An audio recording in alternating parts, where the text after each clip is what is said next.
wonke lamazwi ebethethwa apha waze waluvula ucango mna ndongena. Nkosi. Xa esithi ke waluvula ucango uthetha intliziyo yakho. Uthi vula intliziyo yakho ndingene.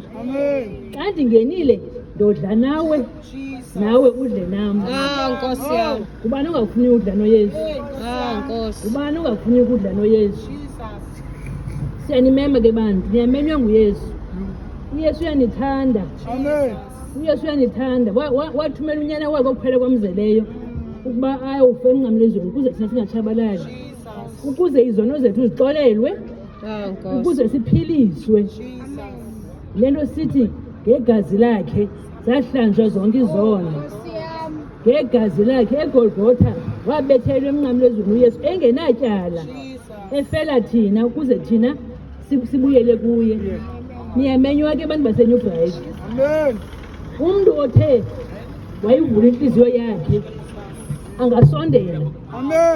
Umntu othe wayivula intliziyo yakhe njengokuba kuthiwa asithi uYesu othe wayivula intliziyo yam ndongena kuye ndihlale kuye naye ahlale nam. Othe ke waliva ilizwi lamhlaba ilizwi wayivula intliziyo yakhe uYesu wongena kuye. Ukuba uyaqonda into yobana hayi akuzukwazi ukuza apha mhlawumbi apha kuthi, kodwa uYesu uyakumema ukumemela kuye nokumfumana phi na, kodwa as long uzawuya kuye uyakumema ukumemela kuye into yobana umamkele, ngoba akho nto sinayo apha emhlabeni ngaphandle koYesu. Nkosi yam. uYesu uyindlela, ububomi, uyinyaniso. Akho namnye ongena kuye kubawo angangeni ngaye. uYesu uyinto yonke ebomini bethu.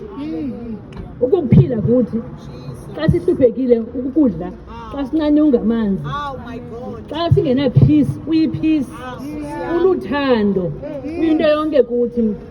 Ngoba kaloku sihleli nje siswela uthando, sihambe silufuna kwiindawo ngeendawo. Asina-peace, asilali ebusuku. Ungabi na-peace uhleli nabantu ngenxa yento yobana unemivandedwa. Uthi uYesu ke izani kum nonke ninababolelekayo ningene kum ndakunika ukuphumla, ndakunika ukuphumla. Uyabiza lo Yesu wethu nani, uyabiza lo Yesu, uyabiza. Uza simahla, akho nto ibhatalwayo, akho nto ibhatalwayo. Uza nje ngokunjalo njengoba kutshiwo kuthiwa uthi iza kumzi